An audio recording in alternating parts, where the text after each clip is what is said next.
초등학교 때의 일이다. 옆반에 있던 장난꾸러기 친구 아이가 제안을 했다. 수업 중에 우리 반 청소용구함에 숨어있다가 갑자기 으악 하고 뛰쳐나와 반 전체를 아수라장으로 만들겠다는 큰 포부였다. 그리고 그걸 다음 교시에 하겠다며 나를 포함한 몇몇 친구에게 털어놓은 것이다. 초등학교 때나 생각할 수 있는 짓궂은 장난이었다. 당시 교실 뒤편에는 학생들이 가방을 올려 넣을 수 있는 선반이 있었고 그 왼쪽 복도 쪽에는 빗자루나 대걸레, 먼지털이 등을 넣어두는 청소용구함이 있었다. 아이는 그 청소용구함에 선생님이 오기 전에 숨어 들어간 후 수업 도중에 깜짝 튀어나와서 모두를 놀라게 한 후 바로 옆에 있는 문을 통해 복도로 도망치겠다는 것이었다. 애초에 그래봐야 옆반 학생이라는 걸 선생님도 뻔히 알고 있으니 도망쳐봐야 아무 소용없지만 우리는 아이가 혼나는 것도 은근히 기대하고 있었다.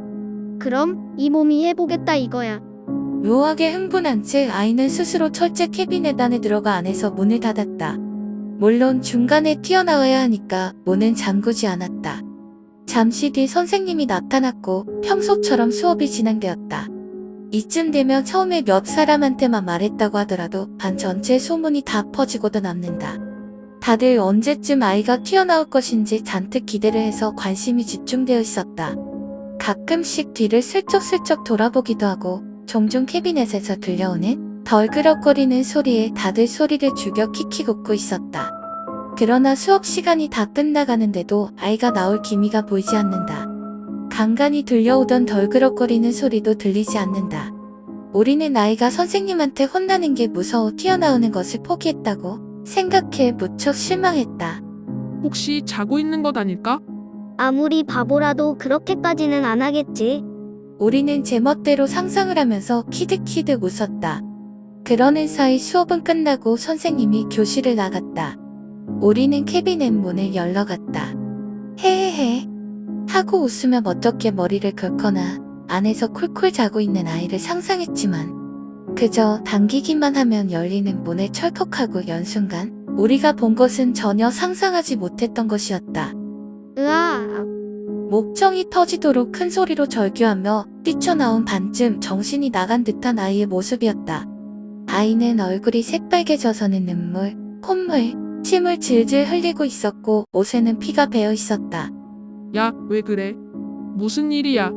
캐비넷 안에서 나온 아이는 무릎에 힘이 빠진 듯 반쯤 기어서 나왔다. 온몸에서 경련이 멈추지 않는 듯 계속 벌벌 떨고 있었다. 으아. 계속 울며 소리치고 알 수 없는 소리만 외칠 뿐이었다. 천천히 뭐라고 하는지 주의 깊게 들어보니 문이 안 열려. 라던가 왜 아무도 안 열어주는 거야? 라고 소리치고 있는 듯 했다. 당연히 대소동이 일어났고 아이는 즉시 병원으로 옮겨졌다. 선생님들에게 도대체 무슨 짓을 한 거냐고 잔뜩 혼이 났지만 우리로서도 알 도리가 없었다. 우리가 아이를 강제로 가둔 것도 아니고 아이가 혼자 안으로 들어갔었는데 한참 후에 아이가 태어나고 나서야 알게 된 진실은 놀라운 것이었다. 원래 아이는 수업이 시작하고 몇 분 지나지 않아 뛰쳐나올 생각이었다고 한다. 그래서 일부러 가볍게 소리를 내기도 하며 혼자 신나 있었다는 것이다. 하지만 막상 문을 열고 뛰쳐나가려는 순간 문이 열리지 않았다. 물론 캐비넷 문에 자물쇠는 달려있지 않다. 무엇인가를 돌리거나 눌러서 여는 구조도 아니다. 그저 문을 밀기만 하면 닫히고 열리는 단순하기 짝이 없는 구조다. 하지만 문이 열리지 않는 것이다. 수업 시간이 반 정도 지나갈 무렵부터 아이는 진지하게 살려달라고 외치기 시작했다고 한다. 문을 주먹으로 쾅쾅 두드리며 큰 소리로 외치고 발로 문을 수도 없이 걷어찼다. 그렇지만 문틈 사이로 보이는 교실의 친구들은 전혀 알아차리지 못한다. 소리마저 들리지 않는 듯 아무도 오지 않는 것이다. 분명히 자신에게는 문틈 사이로 교실 모습이 보이는데도 그것이 너무나도 무서웠다는 것이다. 아이는 그 후 우리가 문을 열어줄 때까지 미칠 듯한 공포 속에 피가 나도록 문을 두드리며 소리를 질렀다고 한다. 하지만 교실에 있던 우리는 물론이고 그때 수업을 하고 있던 선생님도 이상한 소리는 전혀 듣지 못했다. 처음 아이가 일부러 냈던 덜그럭거린 소리를 제하며 어떤 소리도 듣지 못했던 것이다.